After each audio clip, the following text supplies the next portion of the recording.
Sierra Leone warns against swimming in Freetown waters. We'll explain why. Experts weigh the impact steep cuts to health agencies will have on the United States and low-income countries. And what's the secret behind the success of one of Washington, D.C.'s most beloved restaurants? Africa 54 starts right now. Good evening, I'm Esther Githu. You are in for Vincent Makori. This is Africa 54. Angola's presidential election is set for Wednesday, and for two-thirds of Angola's population, President José Eduardo dos Santos is the only leader they have ever known. The vast majority of eligible voters have never seen a ballot without his name on it. Now he is stepping down after 38 years in power. VOA's Anita Powell has more on the election from Luanda. For the first time in 38 years, this man is walking away from his position as Angola's most powerful man. José Eduardo dos Santos became president in 1979. His People's Movement for the Liberation of Angola are hoping to stay in power after this historic vote. For many of this nation's 9 million voters, this is their first chance to see a ballot without his name on it. That lack of real choice has made some Angolans swear off voting entirely. I'm going to vote for the first time because I believe that the electoral ruses won't be as they have been before on such a great scale. We want this election to happen transparently and fairly. Younger voters say they're excited, but can't imagine a country without the man who has ruled for their entire lives. Under his rule, the oil-rich nation became one of the most unequal countries in the world. Many young people say they can't find work. I think this year will be different because Dos Santos is not running. But not all first-time voters want change. I'm very expectant, yeah, because I believe that the employer is the big family, you know, is the first community patriote that have a long story. Street-side shoe vendor Nyama Yamba registered to vote for the first time this year. She says she won't miss Dos Santos. I won't miss anyone. We want a new president to organize the country so that we will live well. Will they get the change they seek? Critics of the regime don't think so, saying the ruling party has intimidated voters. Polls predict an MPLA win. These elections are essentially just a process because we already know what the results are. And most of the population also knows what the results are. And the question is whether MPLA will try to understand how disaffected, how unhappy the population is, and give more space to the opposition. Wednesday's poll is shaping up to be a contest, but not just of 5 parties and thousands of candidates against the establishment juggernaut. It's a contest for this nation's very future. Anita Powell, VOA News, Luanda, Angola. Authorities in Sierra Leone are warning tourists and locals against swimming in the water in Freetown after dozens of bodies washed up following deadly flooding and mudslides in the country. Authorities discovered 60 bodies on the shore and 1 survivor. Last week's flooding and mudslides killed nearly 500 people. The Red Cross says at least 600 others are still missing. Since last week, authorities have buried unclaimed bodies in mass graves in a rush to avoid waterborne diseases such as cholera. It is another reason the country is telling people to avoid the capital's beaches.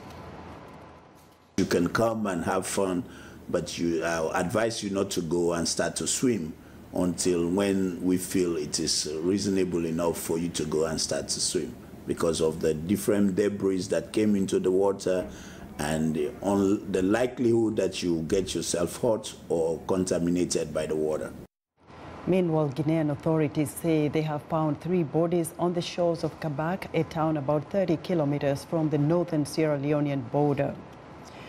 The Republic of Congo President Denis Sassou Nguesso has reappointed Clement Muamba as Prime Minister.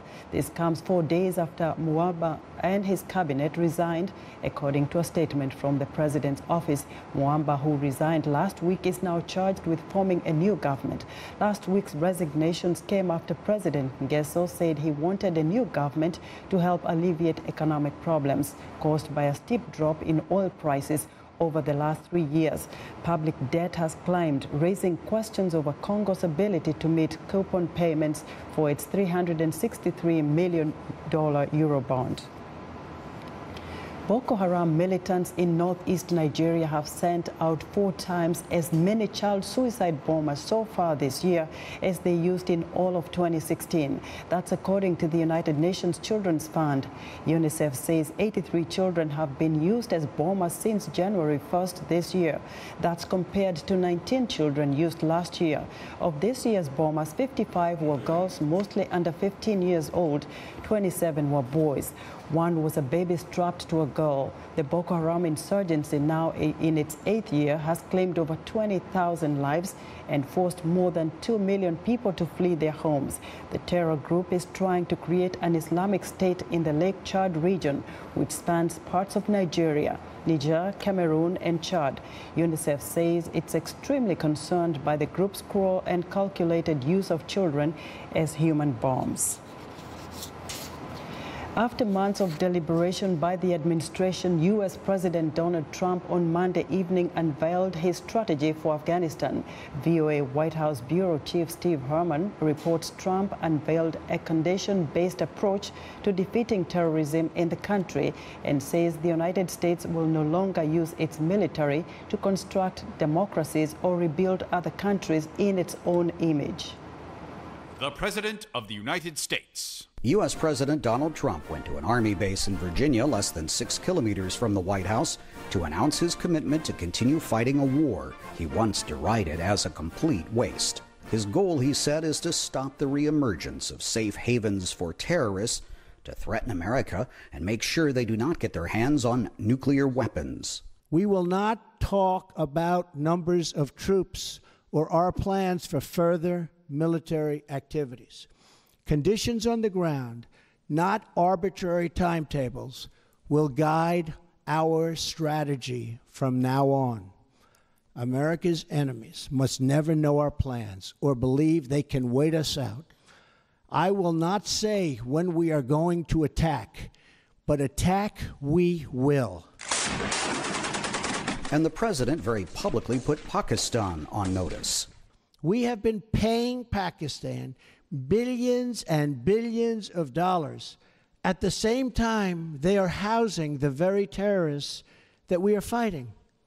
But that will have to change, and that will change immediately. There are concerns, however, that putting more pressure on Pakistan, which for its own interests has long sheltered terrorist groups carrying out attacks across the border, could backfire. My own view is that if you take a harder line on Pakistan, it'll lead Pakistan just to double down and simply to embrace even more its ties with these groups. This is a huge conundrum. The conflict in Afghanistan, with a factionalized unity government and riddled with systemic corruption, has dragged on for 16 years since the al-Qaeda attacks on the United States. Expressing frustration, Trump informed Afghanistan that the commitment by the United States is not unlimited, and America's support not a blank check. The American people, he warned, expect to see real reforms and real results.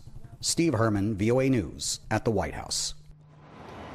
Now, President Trump is holding a campaign-style rally Tuesday in Phoenix, Arizona, at a time when he remains under fire for his controversial comments last week about a white nationalist rally that turned violent in Charlottesville, Virginia. Trump blamed the violence not just on the rally organizers, but also the activists who opposed them. Here's VOA's Jim Malone.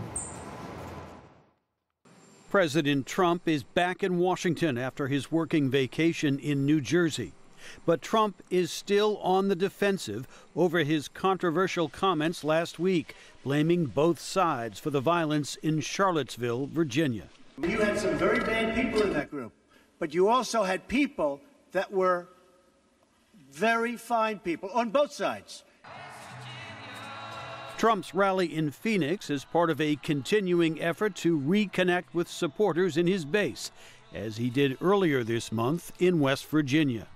But some prominent Republicans say Trump needs to do more to heal the divisions in the country on display in Charlottesville and in the recent protest in Boston, including Senator Bob Corker. Helping inspire divisions because it generates support from your political base. It's not a formula for causing our nation to advance, our nation to overcome the many issues that we have to deal with right now. Trump's leadership skills are under scrutiny, says analyst Hans Noel via Skype. For a lot of people, I think what this reveals is a sort of inability to navigate difficult issues, an inability to sort of be a moral leader on important issues when it's called upon. But here's the problem. Trump is increasingly presenting Republicans with a dilemma, says historian Alan Lichtman. They really can't live with him because he's a drag on their politics. And there's nothing more that office holders care about than their own political survival. But on the other hand, they can't live without him because they're deathly afraid of losing his political base. Trump begins the week without political strategist Steve Bannon, fired last week after months of repeated clashes with various White House advisors. Jim Malone, VOA News, Washington. We want to know what you think about Africa 54 and the stories we cover. Join the conversation on Facebook. The address is Africa 54. We're also streaming our show live on Facebook, so check us out and share our show with your friends. Also, check out our headlines 24/7 on voaafrica.com. Coming up, could proposed U.S. budget cuts have a severe impact on global health security? Stay with us.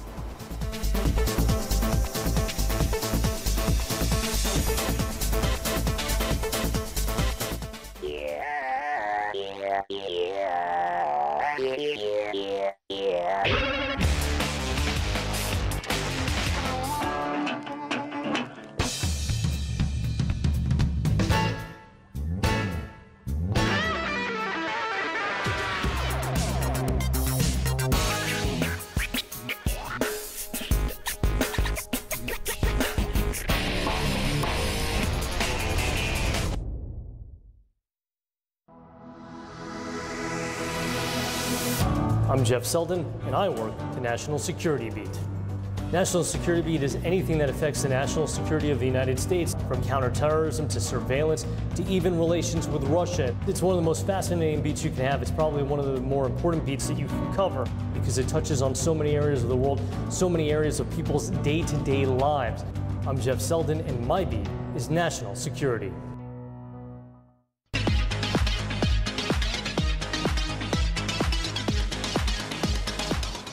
It's time now for our health report, and joining us now is Africa 54 health correspondent Leone with a look at the connection between plants and the polio vaccine.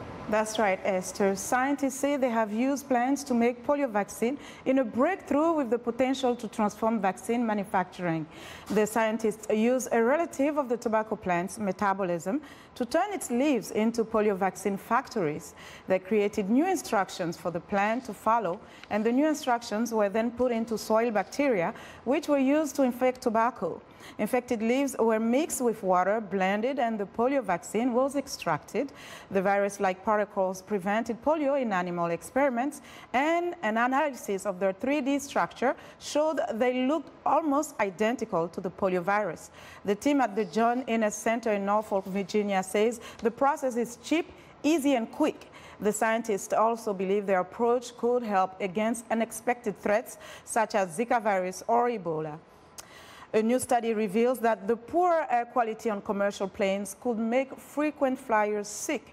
The study, published in the journal Public Health Panorama, confirmed that over 200 aircraft crew experienced aerotoxic syndrome after being exposed to contaminated cabin air supplied by the controversial bleed air system, which has been widely used in commercial aircraft since 1950s. Engine bleed air is used to provide appropriate cabin pressurization as well as air conditioning. Among other things, obvious leaks, which can be identified by smoke or smells, are known as fume events that can cause acute toxicity. However, constant exposure to low-level contaminated air may also lead to aerotoxic syndrome, of which symptoms include runny nose, vomiting, severe headaches, and even memory loss. Now, President Trump proposes to make big cuts in spending on global health research that could affect work to end malaria, AIDS, and protect against other infectious diseases. Although the president's proposal is essentially a wish list and Congress does not have to go along with it, some see it as part of a disturbing trend. VOA's Carol Pearson has more. When the Ebola crisis erupted in 2014, Dr. Tom Frieden, the director of the Centers for Disease Control, and other staff went to West Africa to help contain the pandemic. The National Institutes of Health funded research and supported pharmaceutical giants to produce a vaccine. NIH has also been instrumental in the fight against AIDS and malaria. AIDS deaths are now close to half of what they were in 2005. And researchers seem to be closing in on a malaria vaccine. President Trump's proposed 2018 budget calls for significant cuts in funding for NIH and the CDC. If these cuts as proposed were enacted,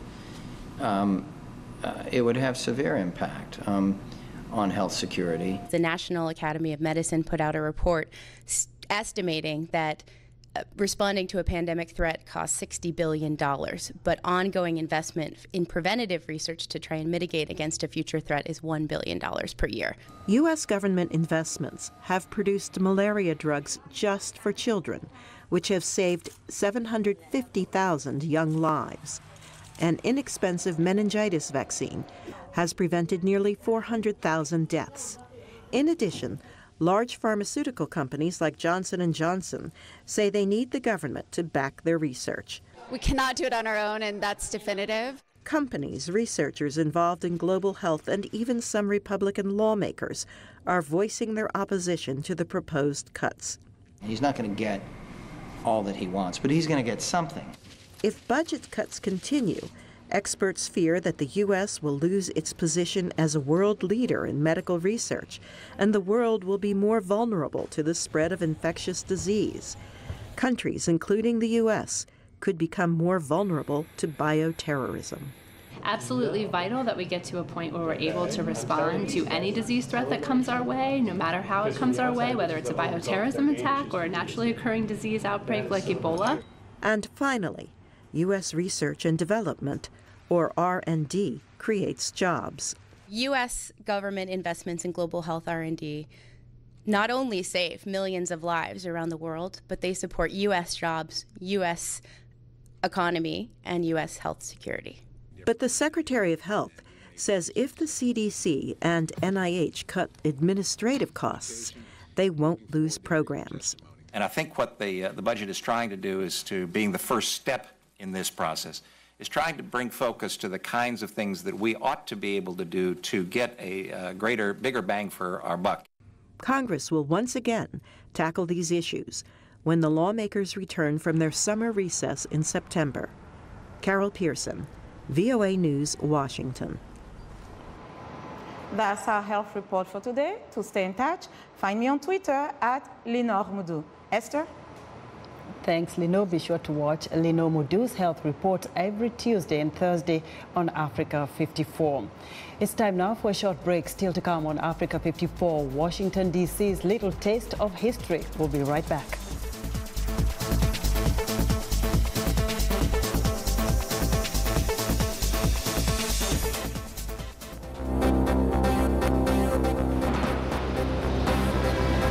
These elections are essentially just a process because we already know what the results are.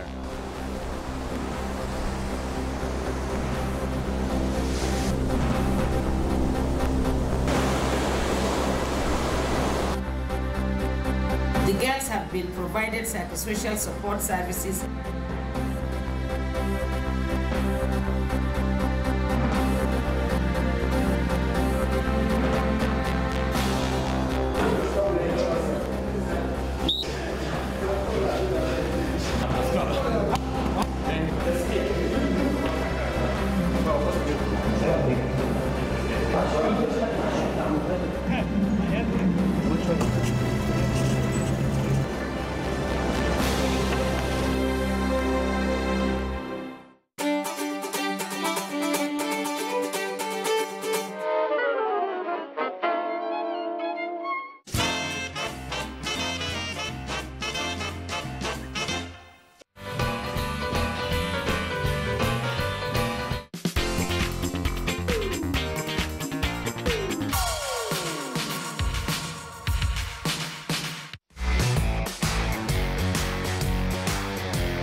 And welcome back to Africa 54. Here's what's trending. Suffering from a chronic condition like Alzheimer's or Parkinson's disease can be an isolating experience. But in this special dance class in Canberra, Australia, it's not about what people can't do, but what they can. Turning to exercises and therapy through the arts is becoming an increasingly popular way to help those living with chronic health conditions.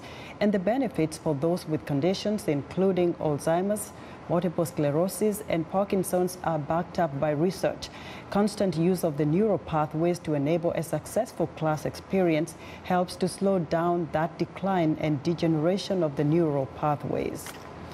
Next up, on a Moscow road, this yellow and black taxi moves swiftly forward, but look closer and you'll see there are no front windows. This is Matryoshka, a Russian-made driverless electric bus which uses cameras to recognize objects and follow a route. It can travel at a speed of up to 30 kilometers per hour. Its batteries allow it to travel up to 100 kilometers on one charge. Although it's being called a bus, it's designed to be used as a taxi. Future versions of the bus will transport cargo, while others can transport up to 12 people like a city bus. The bus is planned to be put into manufacture in 2018. And finally, it's said to be game on in Cologne. What claims to be the world's largest computer and video games event is gearing up, welcoming over 900 exhibitors from more than 50 countries to the historic German city. And this year, the Game Fest is getting social. Many of the titles, including the much-anticipated Star Wars Battlefront 2, are multiplayer focused. It's a sign of how much online play is influencing the gaming industry. According to a survey conducted by the German Games Industry Association ahead of the event, almost 18 million people in the country play games with others. 1 in 4 gamers in Germany could imagine getting involved with a local esports club. And that's what's trending today. Now, America is the birthplace of fast food, and many of the restaurants that serve it have gained fame and fortune worldwide. Ben's Chili Bowl in Washington, D.C. is a neighborhood landmark. Its spicy sausages are loved by presidents, movie stars, and locals. During its almost 6-decade history, it has survived tough times. But now the family-run business is booming. VOA's Maria Pruz and Konstantin Kolubchik reports. Ben's Chili Bowl gets high marks from neighborhood regulars, newcomers, and the many tourists who flock this urban destination. Lines for a seat often snake out at the restaurant's doors. I grew up right up the street, went to Cardozo Senior High School, Catholic Elementary School. I love this place. I came here, I must have been about 17 or 18, and I've been coming ever since. Whenever I'm in the neighborhood, I stop here. Oh, I love their chili dog, Coke, and I might get some coleslaw. At 84, Virginia Ali still keeps a keen eye on the business. She and her late husband Ben opened this place 59 years ago in a historically black neighborhood. When civil rights leader Dr. Martin Luther King Jr. was assassinated in 1968, riots plagued the area. And all that sorrow turned to anger.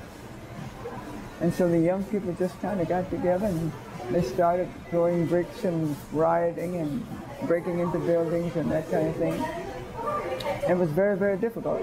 We had 3 nights of curfew, 3 nights of curfew where young people would have to stay off the street.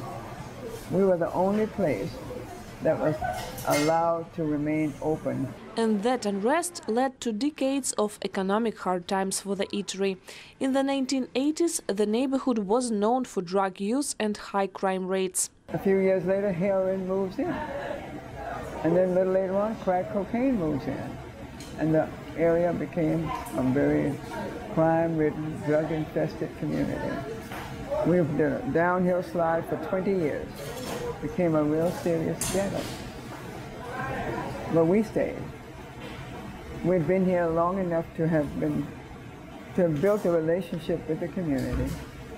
And so many of the local young people in particular thought this was their hangout spot.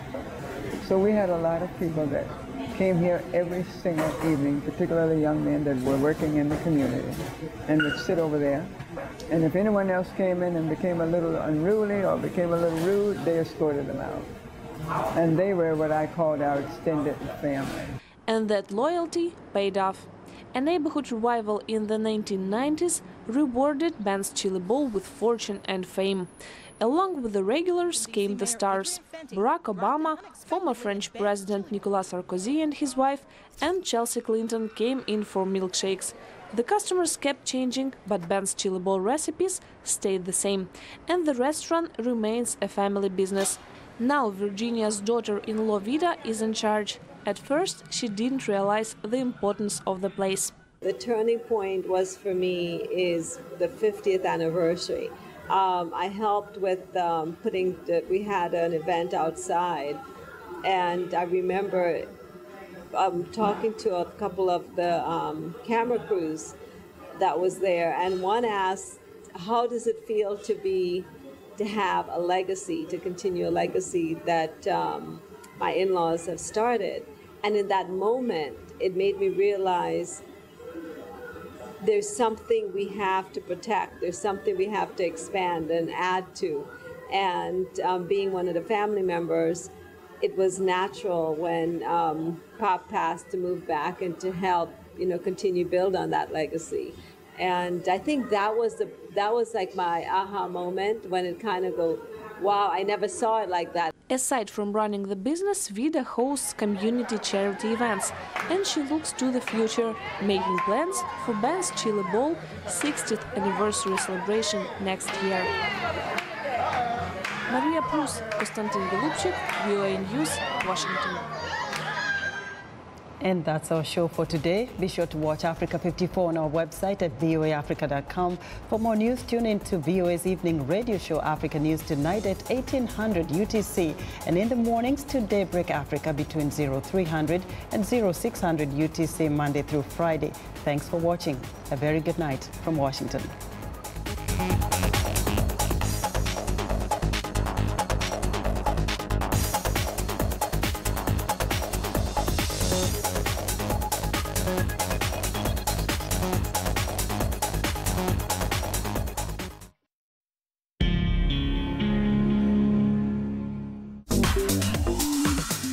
Welcome to English in a Minute. A plate is a dish that you put your food on.